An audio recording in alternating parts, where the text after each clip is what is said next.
Sir स्वागत है आज के हम इस एपिसोड में। आज हम लोग अम्बाधम्बा बुद्ध विहार निकट भरूच स्तूप मध्य प्रदेश में बैठे हैं और सर का ऐतिहासिक भरूच स्तूप का ऐतिहासिक शहर सतना में आयोजित की गई संगीत में आपका अनुभव सर।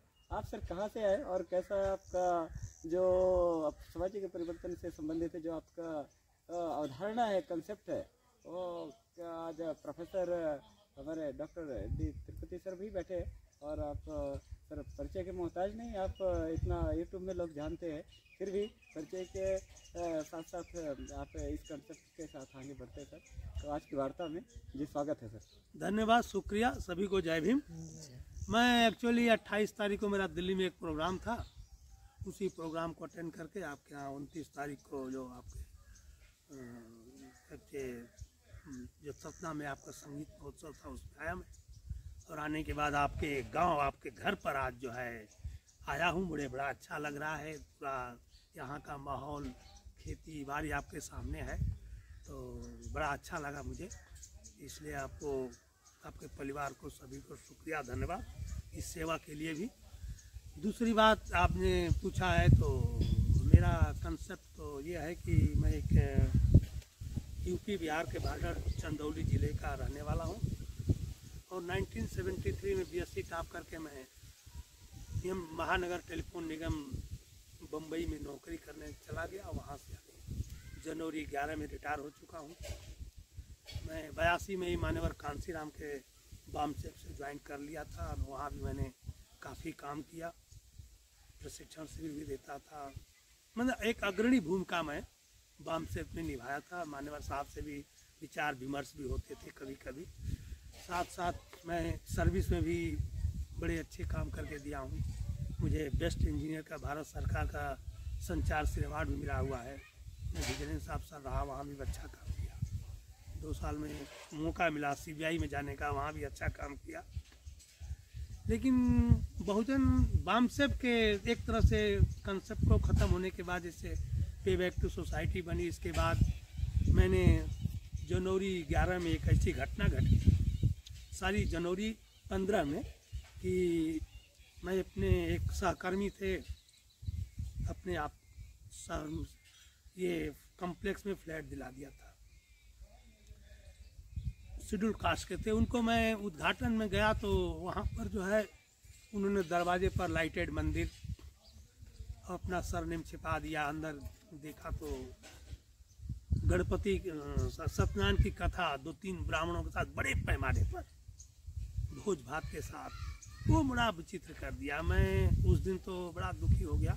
घर पर मुझे रात भर नींद नहीं आ रही थी, करवटें बदलता रहा, यही सोचता रहा कि अधिकारी 1 लाख रुपया तनख्वाह पा रहा है, इसके 2 बेटे इंजीनियर हैं, 60 लाख का फ्लैट लिया है, 1 लाख तनख्वाह पाने वाला अधिकारी है, इसको शाम सुबह जो है 10 लोग सलाम ठोक रहे हैं। हो सकता है कि ब्राह्मण चपड़ा से कप और प्लेट भी धोता रहा होगा, ये क्यों अपने नाम को छिपा रहा है?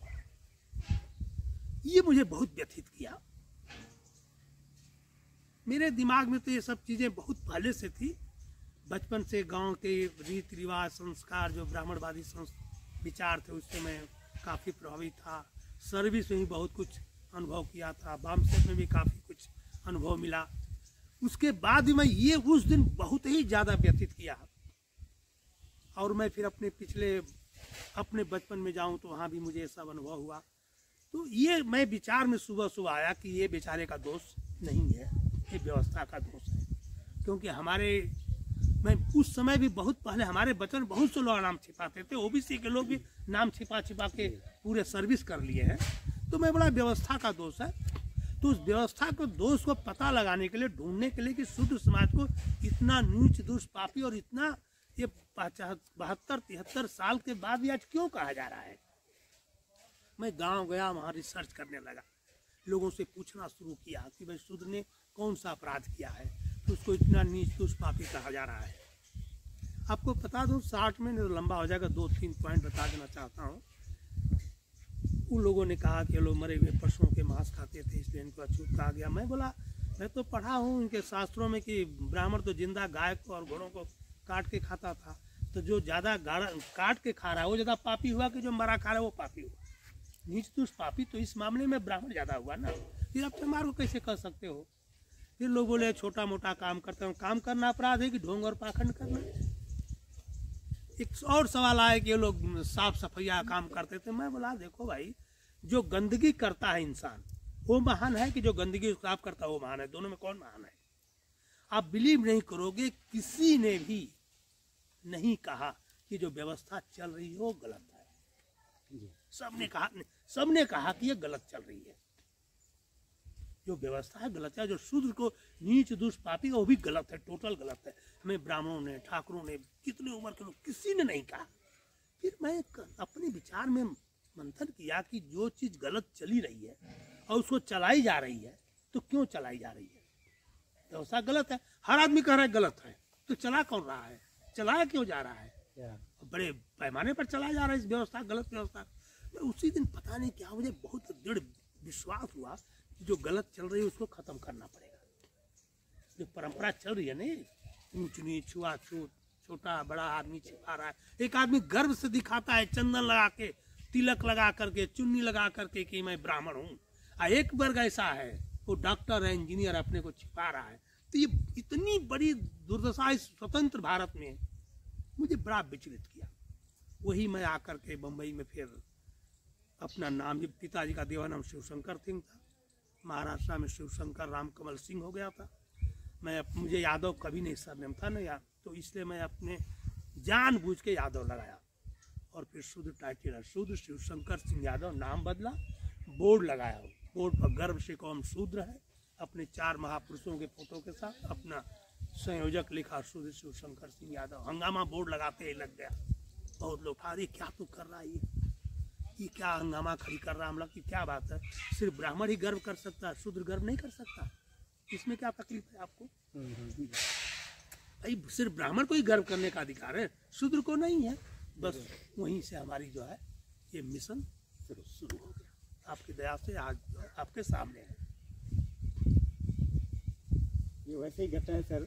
मैं थोड़ा बचपन में याद आ गया, सर ने ऐसे कुछ बात कह दी कि मैं जब दिल्ली विश्वविद्यालय में पढ़ रहा था, दिल्ली यूनिवर्सिटी है, वहाँ पढ़ा। वो बुक में पढ़ने के बाद कोई गांव का आदमी बोले कि यार पैर से जन्म हुआ व्यक्ति का, तो थोड़ा सा लगता है कि ठीक है, ये पढ़ा लिखा नहीं है, ग्रेजुएट नहीं है, कुछ भी नहीं है, इसको कैसे मालूम? ये बोलता है ठीक है, अंधविश्वास। लेकिन एक कोई PhD स्कॉलर लिखता है रेफरेंस दे दे करके, बिब्लियोग्राफी सजा करके कि ये वो यहाँ से पैदा हुआ, पैर से, किसके पैर से पैदा हुआ वो। मैं पढ़ने के बाद वो हु इज इडियट, हाँ कौन है? तो पढ़ने के बाद लॉजिशियन, एक लॉजिकल माइंड होता है बच्चों का, वो पूछते हैं यूनिवर्सिटी में, वो एक हंगामा खड़ा कर दिया ऐसा। लोगों ने कहा ये क्या है, नॉनसेंस। मैं बोला नॉनसेंस ये क्या है जो लिखा है? हाँ वही है, ये पैर से पैदा हो रहा है, कभी बच्चे यहाँ से पैदा होते हैं क्या? होता है क्या? होते हैं क्या? नहीं। तो ये पढ़ाने वाला भी उसको रेफरेंस देके पढ़ा रहा है, डायलॉग कर रहा है। हमारे देश के पता नहीं क्या है भाई, वही तो बड़ा विचलित सही कर कहा देता है, सर आपने क्वेश्चन जो किया। हाँ। तो कंसेप्ट आपका बिल्कुल जो है कि ठीक है, according to Indian social system जो है ओल्डेस्ट जो है बोलते हैं, so called oldest, but I don't know longest what happened, because I think some mechanism in after the 18th century almost happened when machine जब आ गई छापने की। हाँ, तभी हुआ है, सब तभी लिखा गया, तभी लिखा गया, गई, बाकी इसके पहले तो कभी नहीं, कभी मैं नहीं नहीं था, जानता, वही बात, आई डोंट नो वही बात। कि इसके पहले कुछ ऐसा हमें मिलता है।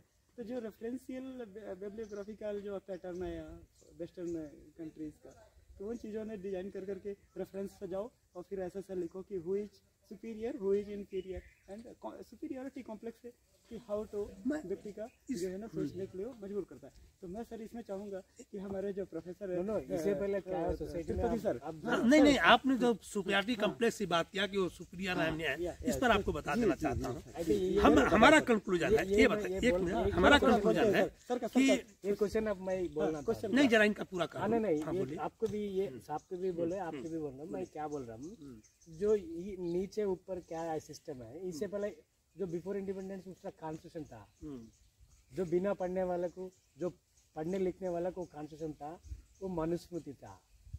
जो आफ्टर इंडिपेंडेंस का जो कॉन्स्टिट्यूशन आ गया, जो मनुस्मृति जो ना पढ़े समाज को वो कॉन्स्टिट्यूशन वो मनुस्मृति ले गया। मनुस्मृति में ऐसा लगा किया करते वो ब्राह्मण का क्षत्रिय वैश्य शूद्र बनाया करते।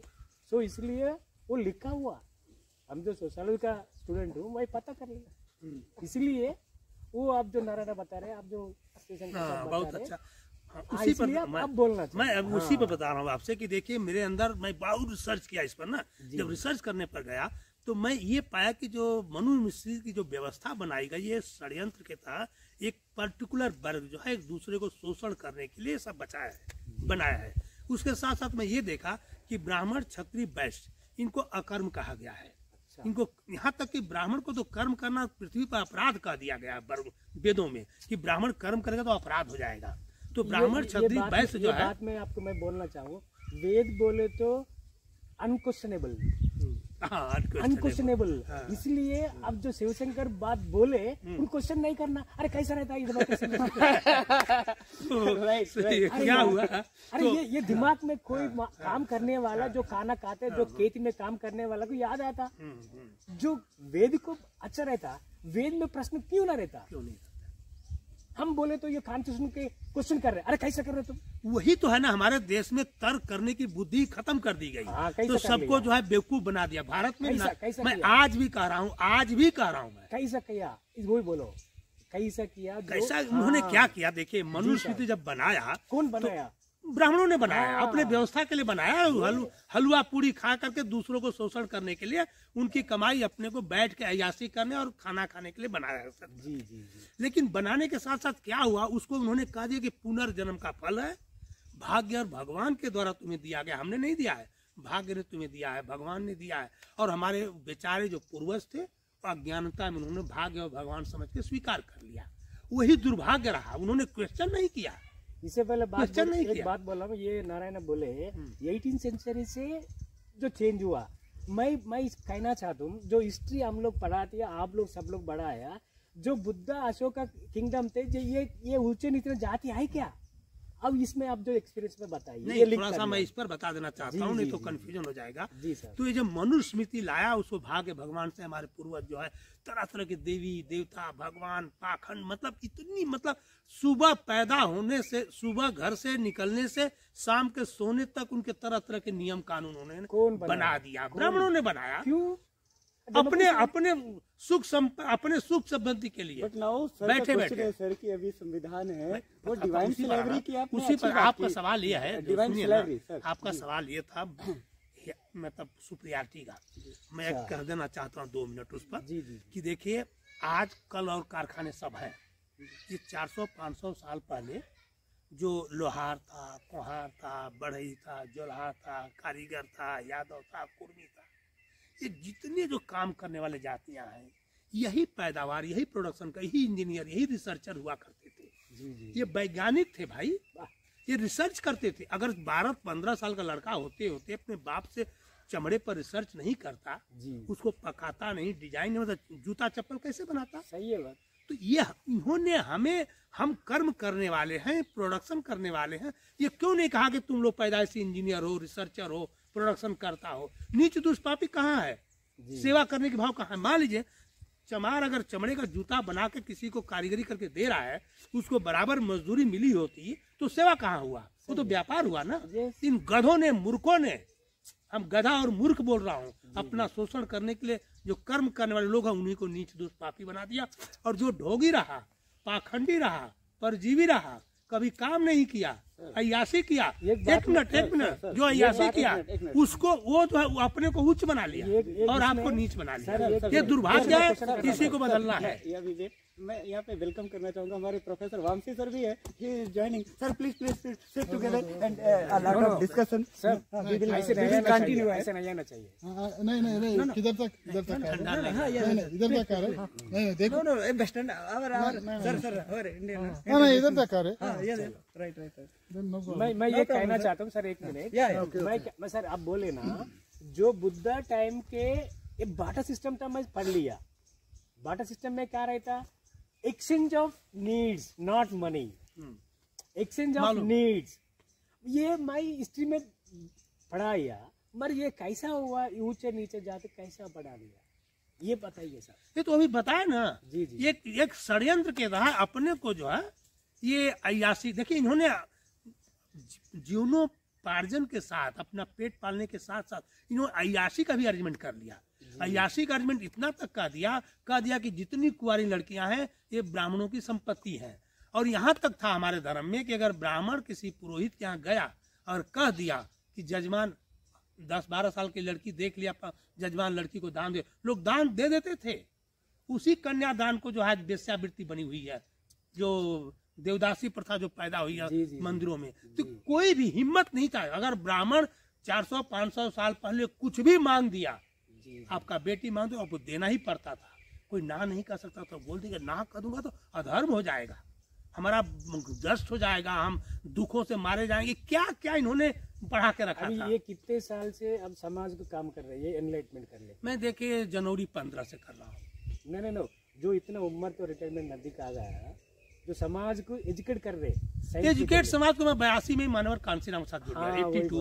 82 में मानवर कांसीराम, तो पहले ही बताया ना मैं। 82 में कांसीराम साहब, मैं ऑलरेडी 89 में बहुजन चेतना किताब भी लिखा हूँ, वो बड़ी फेमस हमारी बुक हुई थी। और ये भी थोड़ा बता दूं कि मैं 1985 तक मैं भी हनुमान का भक्त था। जी। हर शनिवार को ले आके पेड़ा बर्फी और कुछ खर्च करके, तो बिना खर्च किए बिना पूजा के मैं नाश्ता नहीं करता। मैं भी हनुमान का भक्त था। लेकिन कैसे परिवर्तन हुआ 85 के अंदर, मैं बाम से ज्वाइन करने के बाद ही भक्त था पहले शुरुआत में, वहां भी नहीं छोड़ा था। तो 85 में क्या हुआ कि एक पेपर में पढ़ा कि अगर ये रिडल्स एंड हिंदुइज्म नहीं छापी जाएगी तो मैं राम का पुतला जलाएंगे। सही है। ये काला घोड़ा पर आरपीआई के लोगों ने मोर्चा निकाला था। तो एक रिडल्स एंड हिंदुइज्म को महाराष्ट्र सरकार छापना चाहती थी और बाला साहब ठाकरे विरोध कर रहे थे। तो उसी विरोध में जो है काला घोड़ा मोर्चा नहीं, वो मैं पढ़ा तो मैं विद्युत हो गया, कौन पागल है जो हनुमान का राम का पुतला जलाएगा। तो पता चला कि एक किताब है, उसका डिस्प्यूट है। मैं बोला किताब कहाँ मिली? मैं चोरी से वो किताब इंग्लिश में से लिया, 2-3 दिन पढ़ा, अध्ययन किया, उसके बाद अपने घर का जो हनुमान का मंदिर उसको बाहर फेंक दिया। और तभी से जो है मैं आपके भगवान नाम के भूत से मुक्ति मिल गई। और वही मुक्ति मिलने के बाद मैंने ये तर्क किया कि भाई हमें भगवान क्यों चाहिए। नहीं, एक बोलना था मैं। अब जो बोल रहे हैं, इससे पहले जो हनुमान का करते थे, हनुमान कौन है? उसका जो पीछे क्या रहता था? पूछ रहा थी। अरे उनको राम को नहीं रहता था? नहीं। अरे उनका सामने उनका शिष्य है ना, लक्ष्मण क्यों नहीं रहता था? अरे समाज की एक ही रहता ना जी। अब जो बोलो साइंटिफिकली बोलो। अरे आपको जो है, मैं आपका गुरु। अरे वो अलग टॉपिक हो, तो हर चीज इनका काल्पनिक। अरे मैं जो सुनिए अब कल्पना पर जाएंगे। नहीं, मैं कॉमन बात बोल रहा हूँ। ये कॉमन का बच्चे, आप जो नारायण बोल रहे हैं, आप जो नारायण का शिशु रहते हो, जो गुरु का वो नहीं रहता, शिशु कैसे रहता है? ये पीछे का वही बोला बता रहा था ना। अरे यार क्या कर रहे हैं सोसाइटी का? ये जितनी चीजें इन्होंने लिखा इसलिए है, आप पता कर लिया वो बात। अरे मैं इसका उत्तर एक ही अर्थ में दूंगा कि इन मूर्खों ने, हमें तो ऐसा लगता है जितने वेद पुराण शास्त्र महाभारत रामायण सब जितने लिखे इन्होंने शास्त्र ना, ये गांजा और भांग पी के लिखे हैं। इन्होंने ऐसे ऐसे चीज लिख दिया कि आप कल्पना से परे है। कह दिया सूर्य रथ के साथ चलता है, पृथ्वी अचल है, रथ समेत रवि था के रथ के साथ चलता है, थक जाता है, आराम करता है, सूर्य के बारे में। और ये कहते क्या है, देखिए ना कि हमारे पास पुष्पक विमान था। अरे कैसे है, कहाँ पर है? पुष्पक विमान था। आपके वो संजय की दूरदृष्टि हमारे पास थी उस समय। टेलीविजन था, आप जो महाराष्ट्र में किया टेलीविजन था। फिर वो कहते क्या है कि प्लास्टिक की सर्जरी थी, गणेश की सर्जरी को प्लास्टिक सर्जरी बता रहा है। मैं उन गोधों से पूछना चाहता हूँ, जब तुम्हारे पास इतना ज्ञान था तो तू अपने घर का मल मूत्र अपने घर में रखते थे और किसी को फेंकने के लिए हलखोर जात बनाया? तुम पहले लाइटमैन का ज्ञान क्यों नहीं हुआ? बहुत बढ़िया। अरे इन्होंने बैलगाड़ी बनाने का सहूर नहीं था। पुष्पक विमान की बात कर रहे हैं। अपने ढोने के लिए डोली बनाया, कहार जात बना दिया है, जो डोली ढोते थे। इनकी कहाँ तक करोगे? इनकी मूर्खता को आप तर्क में जाओगे तो आप पागल हो जाओगे। कह रहा हूँ इनके इतिहास का देखिए। हमारे यहाँ क्या होता है कि इनके वेद पुराण महाभारत गीता जितनी है ना, हम आंख बंद के खाली पढ़ते हैं। उस पर अगर तर्क करोगे ना तो पागल हो जाओगे। ये मैं पूछना चाहता हूँ सर, महाराष्ट्र में 3 पुरुषों 12 आ गए। महाराष्ट्र से आप जो बिहार एंड यूपी से पैदा हुए थे वो महाराष्ट्र चले गए। ये पहले मूवमेंट था बुद्ध का बाद जो ज्योतिबा फुले किया। ज्योतिबा फुले ये बुक लिखा था, ये स्लेवरी है।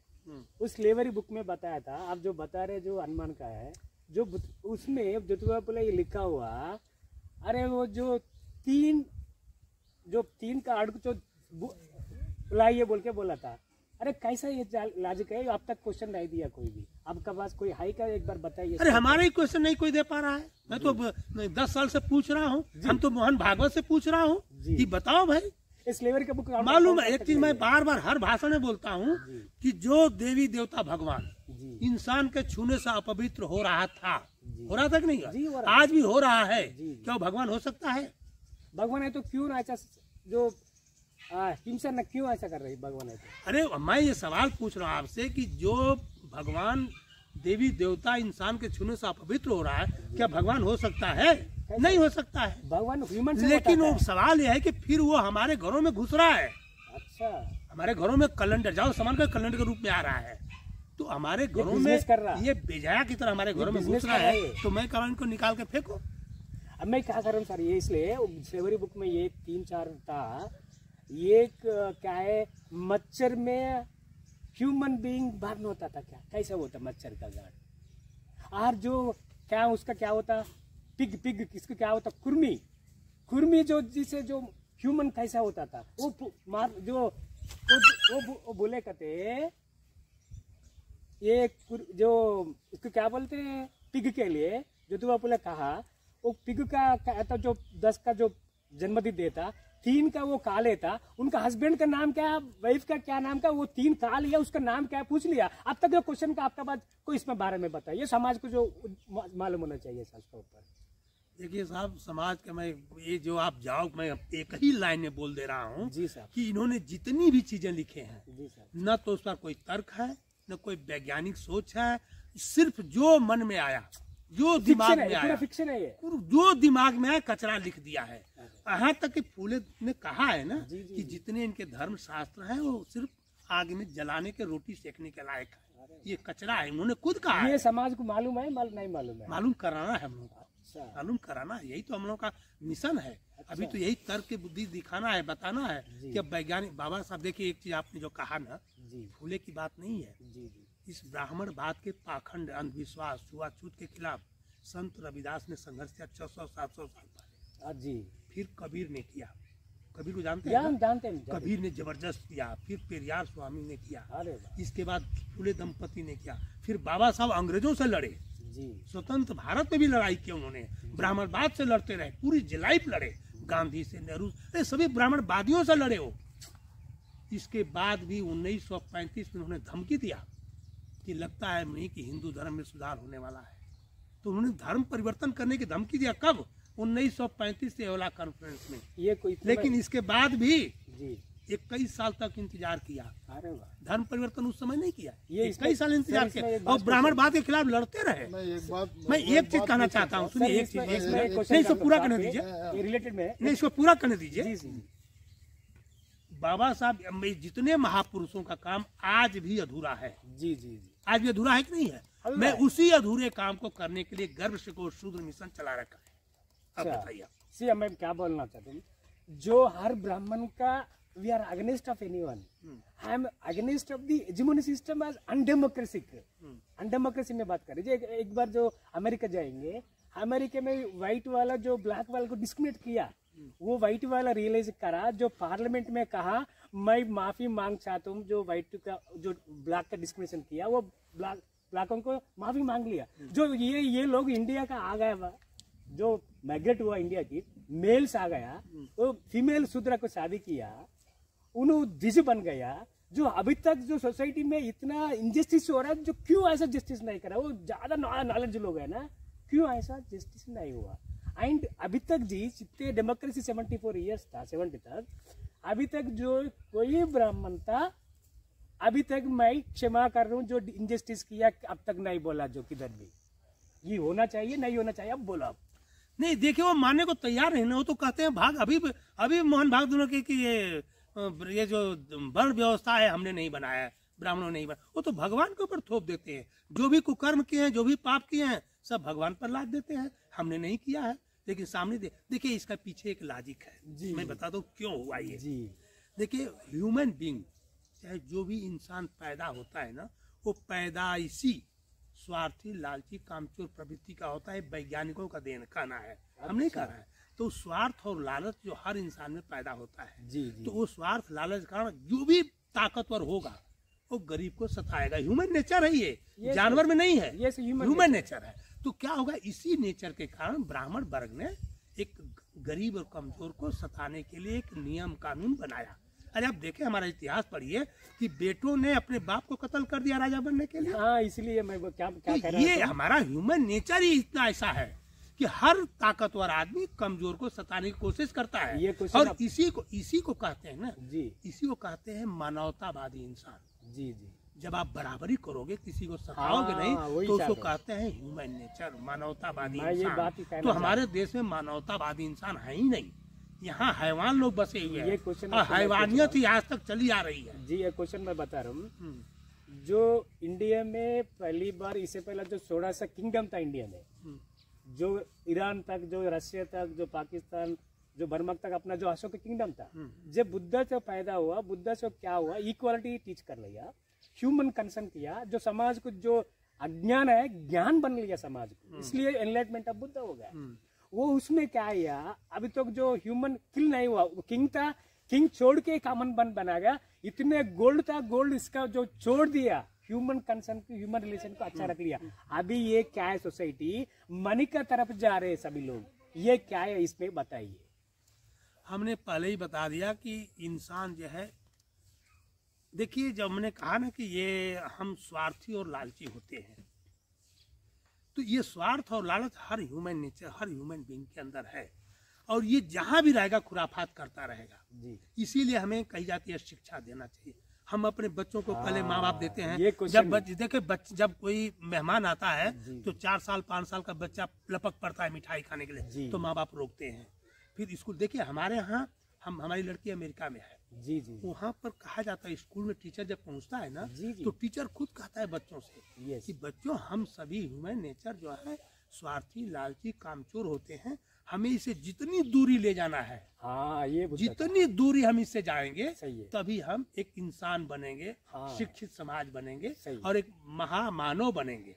ये महापुरुषों का जो नाम देख रहे हैं ना, Yes, गांधी, नेहरू, बाबा साहब अम्बेडकर, या। चाहे फूले, जिसका हम नाम ले रहे हैं ना, जी। ये लोगों ने अपने स्वार्थ और परमार्थ के लिए काम किया ना। स्वार्थीपन छोड़ दिया, लालची छोड़ दिया, तो परमार्थ के लिए काम किया, तो आदमी महान हो गया। जी जी तो हमारे देश में जो ब्राह्मणवादी व्यवस्था है ना, उनके दिमाग में ये भावना नहीं आ रही है। जी जी वो अभी भी अपने 500-600 साल के जो वर्चस्व था उसको काम। आपने एक सवाल पूछा ना, उसका कारण बता रहा हूं जी जी कि आज भी स्वतंत्र भारत में, जी, आप तो यूएनओ है ना, या यूएनओ, यूएनओ के अंदर जब ये चार्टर है कि अब कोई किसी देश पर कब्जा नहीं कर सकता, हाँ जाइए, इवन कोई इंसान दूसरे इंसान पर कब्जा नहीं कर सकता, मानवाधिकार है। यही है, इसे ह्यूमन नेचर। लेकिन ब्राह्मणों को ये समझ में नहीं आ रहा है, आज भी नहीं आ रहा है। अरे यार, आज भी हमारे भारत देश में एक किसी को दबा के, कुचल के, मार के, तरह तरह के अत्याचार करके जीना ये चाहते। क्वेश्चन मैं पूछ रहा था। ये 5 साल से ये एक मूवमेंट चला रहा है इंडिया में, ये सम्मान संघ जो चला रहे, ये सम्मान संघ इधर ये परसों हुआ था, जो कैसा लगा, अभी कैसा इधर आ गया, एक बार बताइए सर।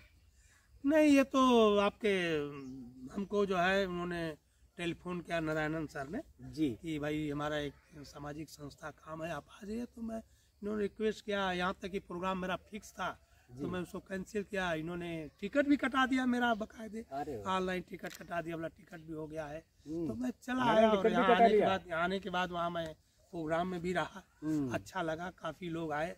सबसे बड़ी चीज जो है कि मैं एक चीज देखा है, नारायणन चौधरी जी कहा जाता है, जी तो इन्होंने, इनके मैं प्रयास को, इनके लगन को, इनको मेहनत को मैं बड़े बारीकी से अध्ययन किया। जी तो और उन्होंने बड़ा अच्छा सफल भी किया है। जी, खैर इसके बारे में हम बाद में इस विषय पर डिस्कस करेंगे।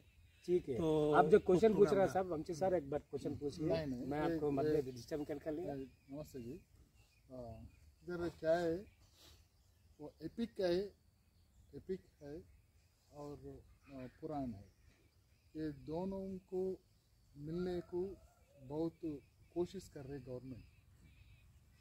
If you take Hanuman, if you take Rama, if you take any temple, just they wanted to modify as a as a technology और साइंटिफिक अप्रोच में वो देखने का just they wanted to show the scientific way where the line is there, where we can separate the epics and what we call the Puranas.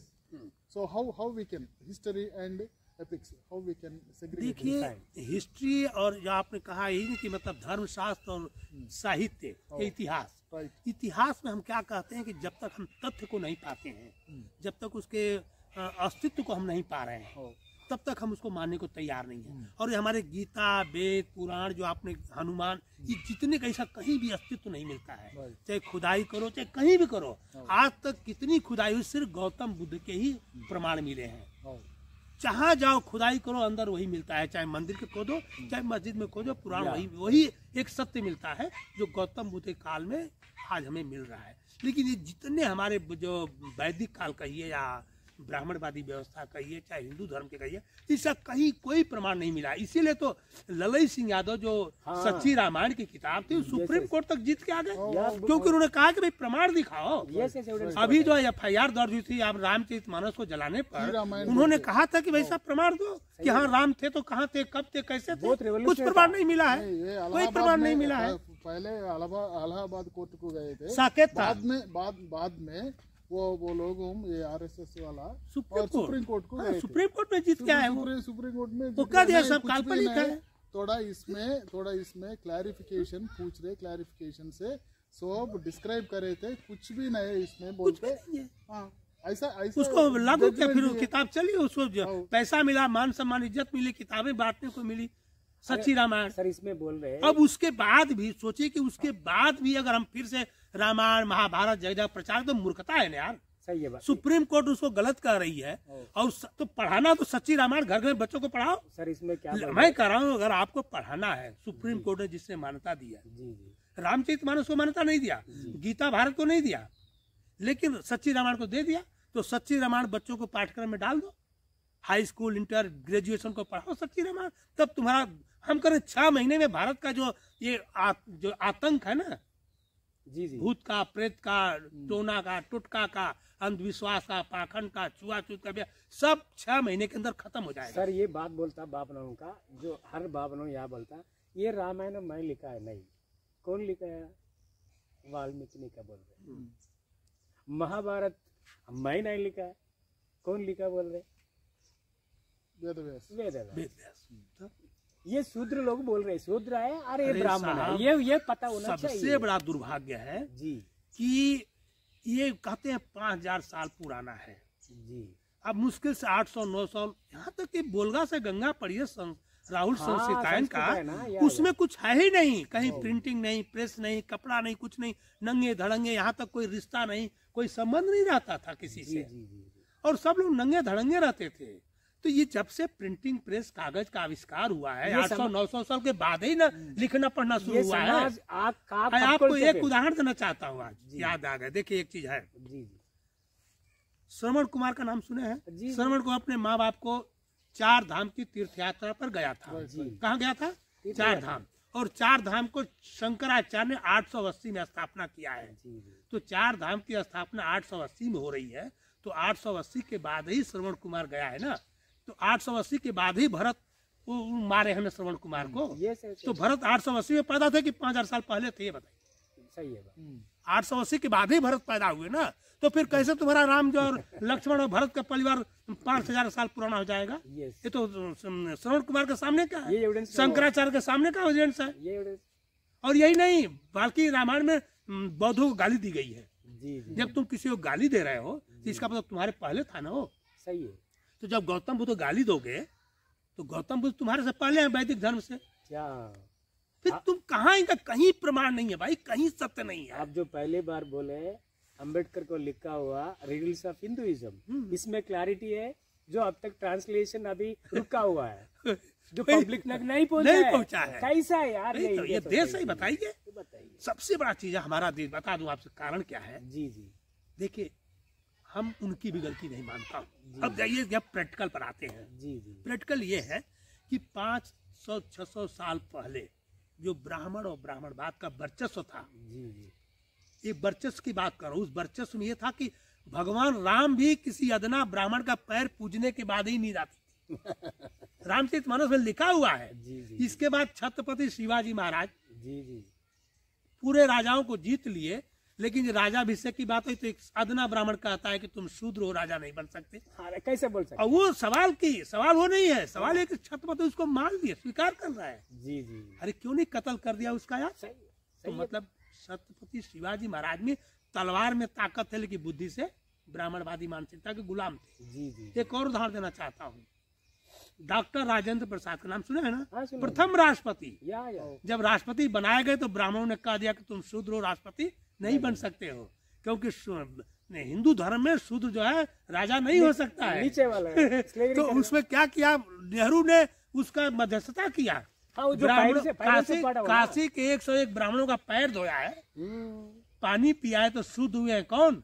Doctor Rajendra Prasad, देखो ये, भारत का प्रथम ये राष्ट्रपति। देखो ये। ये दुर्भाग्य है देश पर, भारत पर हमारे पास विश्व में एक कलंक लगा हुआ है। हाँ, तो कैसे कर सकते? अरे वो तो छोड़िए, इनके वर्चस्व की बात कर रहा हूँ। जी। और एक अब बात बोलता हूँ, अब ये क्या हो गया है? और एक बात बोल रहा हूँ मैं, जो अम्बेडकर लिखा हुआ एनिलेशन ऑफ कास्ट, जो अभी तक जो ट्रांसलेशन का अभी तक नहीं हुआ, इतने साल जो मर गए बाबा साहब अम्बेडकर, जो अब तक जो लोकल लैंग्वेज अब तक नहीं गवर्नमेंट नहीं, नहीं हिंदी में तो आ गया ना, जाति का विनाश तो बिक रही है हमारे जो यहाँ। अदर लैंग्वेज में नहीं। अदर लैंग्वेज में आप लोग करिए ना, उनको कौन रोकता है? आप लोग जी, करिए, समाज जो कोई भी education कर नहीं सकता, हर लैंग्वेज में आ गई है भाई। नहीं, तो आपके ऊपर है। एक बात है सर। हाँ हाँ, भारत सरकार नहीं करेगी, उससे उम्मीद मत करिए, ये सरकार तो और नहीं करेगी। हमारा ये सरकार तो तेलुगु स्टेट्स में- हाँ हमारा तेलुगु स्टेट्स में एक रंगनायक अम्मा बोल के एक एक राइटर राइटर रामायण विषवृक्ष बोल के एक रामायण बुक लिखे लिखा हुआ। हुआ अच्छा ये कितना लॉजिक में चलते वो पढ़ना बहुत जरूर पढ़ना वो अम्बेडकर के बाद इतना logically logical very logically. So वो किसी को नहीं मानते हो कि वो they don't know anybody, but the people has to read that book.